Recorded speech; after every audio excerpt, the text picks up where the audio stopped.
आज का एक किस्सा उस देश का है जिसके दरवाजों को दुनिया से बंद कर दिया गया है। वो देश जिसके बारे में हम सब ने सुना है लेकिन बहुत कम लोगों ने देखा है। वो देश जहां रात में सड़कों पर बिजली तो जलती है लेकिन घरों में अंधेरा रहता है। जहां दुनिया का सबसे तेज रफ्तार इंटरनेट है लेकिन उस इंटरनेट पर सिर्फ सरकारी वेबसाइट खुलती है। उस देश की तस्वीरें देखते हैं तो लगता है कोई साइंस फिक्शन फिल्म का सेट है।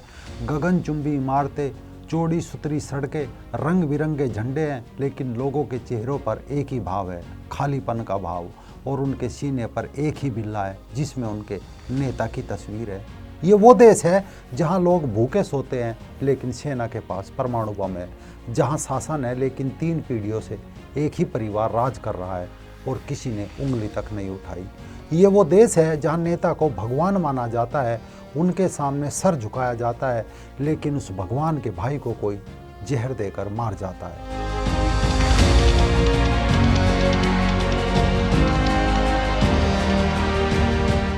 नमस्कार दोस्तों, रंग दे बसंती देखना शुरू कर चुके हैं आप। मैं हूं राजीव चौधरी।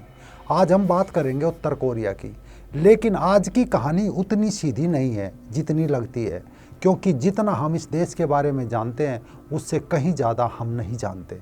हर जानकारी के पीछे एक राज है और हर सच के पीछे एक झूठ, और हर तस्वीर के पीछे एक कहानी है जो कभी सुनाई ही नहीं गई।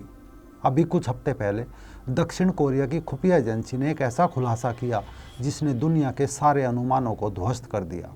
उनका कहना है कि उत्तर कोरिया के तानाशाह किम जोंग उन अपनी महज 13 साल की बेटी को अपना उत्तराधिकारी बना रहे हैं। 13 साल, एक ऐसी बच्ची जो अभी स्कूल में होनी चाहिए थी, वो उस देश की अगली शासक बनने की तैयारी में है जिसके पास परमाणु बम है। सवाल ये भी है, आखिर इस बच्ची में ऐसा क्या है और क्यों किम जोंग उन अपनी बेटी को मिसाइल लॉन्च करने के दौरान साथ ले जाते हैं? क्यों उसे सैन्य परेड में सबसे आगे बैठाया जाता है? और इससे भी बड़ा सवाल ये है, क्या उत्तर कोरिया की जनता एक नाबालिग बच्ची को अपना नेता मानने को तैयार होगी, या फिर हम एक बार फिर उसी खूनी संघर्ष के गवाह बनेंगे जो इस परिवार में सत्ता के लिए हमेशा से होता आया है?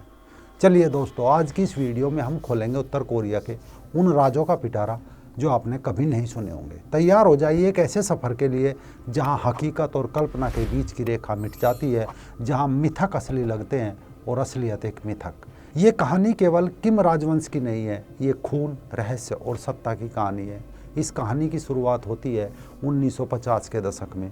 कोरियाई युद्ध के बाद उत्तर कोरिया की बागडोर संभाली थी किम इल संग नाम के एक व्यक्ति ने। ये वो दौर था जब देश बर्बाद हो चुका था, लेकिन किम इल संग के लिए अंतर्राष्ट्रीय कानून का कोई मतलब नहीं था। उनके लिए अपनी इच्छा ही कानून थी। किम को मालूम था कि सत्ता संभालने के लिए सिर्फ ताकत काफ़ी नहीं होती, ज़रूरत होती है प्रोपेगेंडे की। ज़रूरत होती है ऐसी कहानी की जो लोगों के दिल में उतर जाए, दिमाग में बैठ जाए और वे अपने शासक को भगवान समझने लगे। यही सोचकर शुरू होता है उत्तर कोरिया के मिथक के निर्माण का सफ़र। किम इल संग ने अपने आप को एक जीवित भगवान के रूप में पेश किया। उसने खुद बोला कि वो भगवान का बेटा है। प्रेस पर पूरी तरह पाबंदी लगा दी। कोई स्वतंत्र मीडिया नहीं, कोई विदेशी रिपोर्टर नहीं। किम इल संग के जीवन से जुड़ी कहानियां पहले से ही 1945 में प्रचलित होने लगी थी, लेकिन 1947 में जब एक सोवियत कोरियाई कवि चो गिन चोन ने एक महाकाव्य कविता लिखी बैकडूसान, तो लोगों के मन में अपने तानाशाह के लिए आस्था जाग उठी।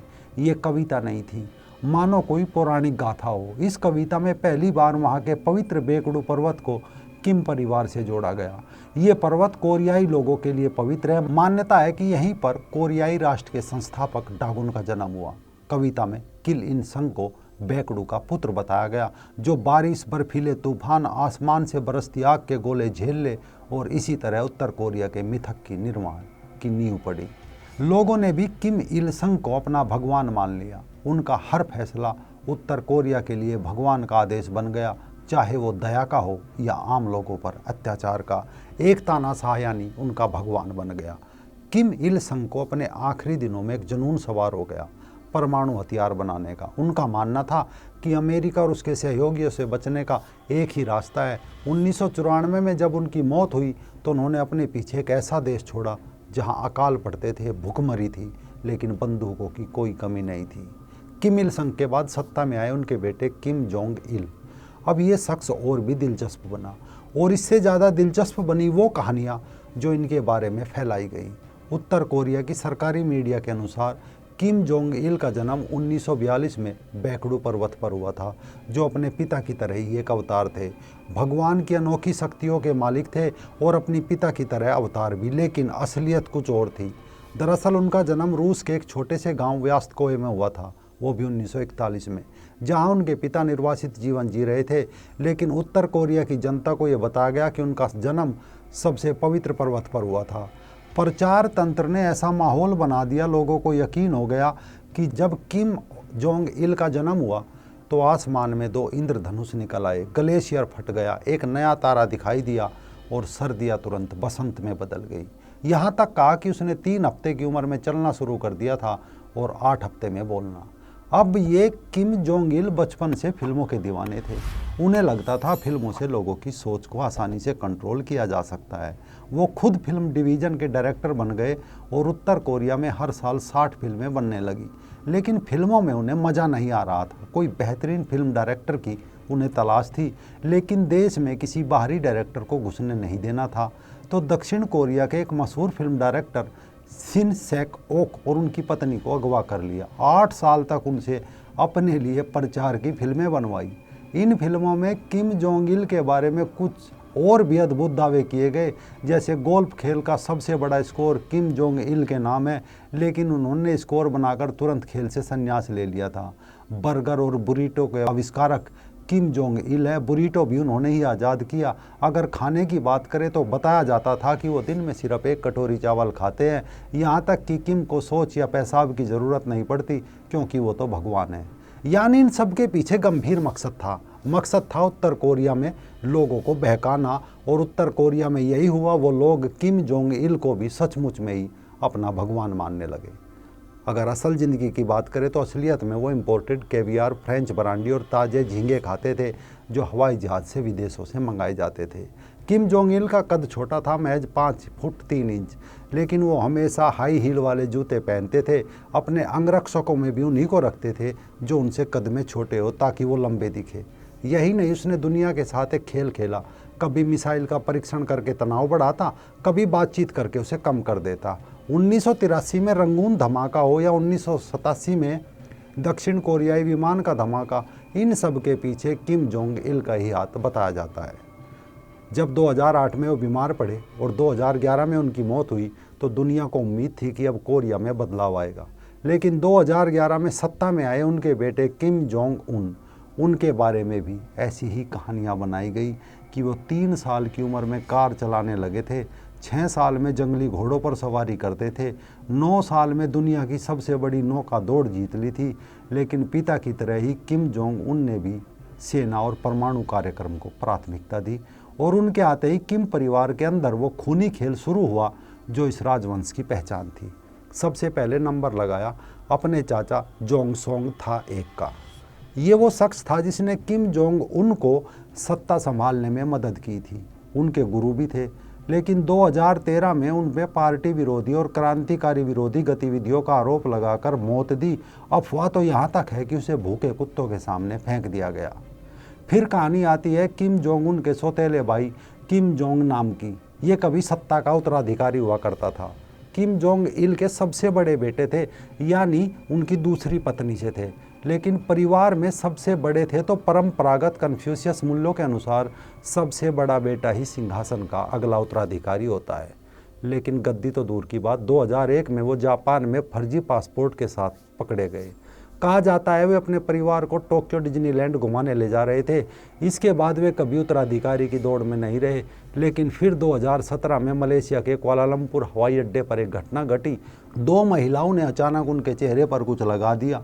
वो कुछ और नहीं था, VX नर्व एजेंट नाम का जहर था। चंद मिनटों में ही किम जोंग नाम की मौत हो गई। ये हत्या 5 साल पहले योजनाबद्ध बनाई गई थी किम जोंग उनके आदेश पर, क्योंकि जब तक किम जोंग नाम जीवित था वो बैकडू के पवित्र रक्त को धारण करता, यानी वो युवराज था।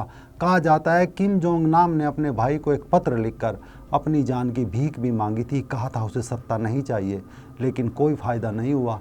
अब उनके बेटे किम हान सोल अब कहीं छिपकर रहते हैं। उनकी भी जान को खतरा बताया जाता है। इन सब के बीच उत्तर कोरिया पर परमाणु बम बनाने का जुनून सवार रहा। आज अनुमान है उसके पास 50 परमाणु बम है और 90 तक बनाने की क्षमता है। एक तरफ देश की जनता भुखमरी के कगार पर है, दूसरी तरफ अरबों डॉलर हथियारों पर खर्च हो रहे हैं। अब मौजूदा दौर की बात करें तो किम जोंग उन की बेटी किम जू ए सिर्फ 13 साल की है, लेकिन उन्हें हुआंग प्रतिष्ठित देवताओं की बच्ची कहा जा रहा है। अब वो पिता के साथ सैन्य परेड में, मिसाइल लॉन्च के दौरान, यहाँ तक कि विदेशी दौरों पर भी नजर आ रही है। दक्षिण कोरियाई खुफिया एजेंसी का मानना है कि ये सिर्फ दिखावा नहीं है, बल्कि उन्हें उत्तराधिकारी के रूप में तैयार किया जा रहा है। लेकिन ये रास्ता इतना आसान नहीं है, क्योंकि किम जोंग उन की एक बहन भी है, किम यो जोंग, जो काफ़ी ताकतवर है। उत्तर कोरिया की दूसरी सबसे बड़ी राजनीतिक हस्ती माना जाता है। वो 28 साल की उम्र में ही लेबर पार्टी की पोलित ब्यूरो की सदस्य बन गई थी। अब सवाल है, क्या वो एक नाबालिग भतीजी के सामने झुकेगी, या फिर परिवार में बुआ भतीजी के बीच एक बार फिर वही खूनी संघर्ष देखने को मिलेगा जो इस परिवार में होता आया है। कुछ भी हो, एक परिवार जिसने मिथकों का सहारा लेकर, झूठ का सहारा लेकर अपनी सत्ता स्थापित की, पूरे देश को अपनी निजी संपत्ति बना डाला, जहां सत्ता के लिए चाचा की हत्या हो गई और भाई को जहर दे दिया गया। अब एक 13 साल की बच्ची को उसी खूनी सिंहासन के लिए तैयार किया जा रहा है। क्या वो बेकड़ू की रक्त रेखा को आगे बढ़ाएगी, या फिर इस परिवार की कहानी का कोई और अध्याय लिखा जाएगा? अगर आपको हमारा एक किस्सा अच्छा लगा हो तो शेयर ज़रूर कीजिए। नमस्कार।